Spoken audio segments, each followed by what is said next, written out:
ઉત્તર ગુજરાત યુનિવર્સિટી એચએનજીયુમાં ધારાસભ્ય કિરીટ પટેલે કેટલાક મુદ્દાઓ પર વિરોધ પ્રદર્શન કરવા માટે પ્રતીક રૂપે ભૂખ હડતાલ પર ઉતરી ગયા છે। તેઓ અને સિદ્ધપુરના પૂર્વ ધારાસભ્ય ચંદનજી ઠાકોરે યુનિવર્સિટીના રોજિંદા કાર્યક્ષેત્રો તેમજ ભ્રષ્ટાચાર સામે પોતાનો વિરોધ નોંધાવ્યો હતો। આ આંદોલનમાં એનએસયુઆઈ અને જિલ્લા કોંગ્રેસના કાર્યકરો પણ જોડાયા હતા।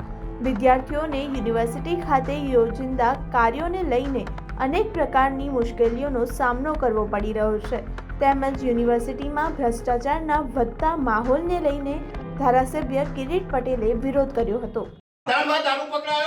પોલીસ ફરિયાદ નથી નોંધતી તો તમે અમે પોલીસ ડિપાર્ટમેન્ટને કીધેલું છે। અરે ફોટો ના કાઢ, તમારા ઉપર રજૂઆત કરી જુઓ, તમારે સીએમ ને રજૂઆત કરવી પડે। ગૃહમંત્રી ચાલો હું તમારી સાથે આવું।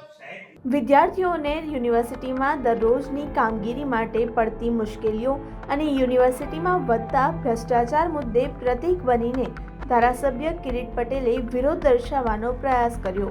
યુનિવર્સિટી બિલ્ડિંગમાં ચુસ્ત પોલીસ બંદોબસ્ત ગોઠવાયો હતો, છતાં પણ ધારાસભ્ય અને તેમના સહયોગીઓએ દરવાજા તોડીને કુલપતિની ચેમ્બર સુધી પહોંચવાનો પ્રયાસ કર્યો હતો। જ્યારે ભવનના દરવાજા બંધ કરવામાં આવ્યા ત્યારે કિરીટ પટેલે જોર લગાવીને અંદર પ્રવેશ કર્યો અને કુલપતિની ચેમ્બરમાં બેસી ગયા હતા।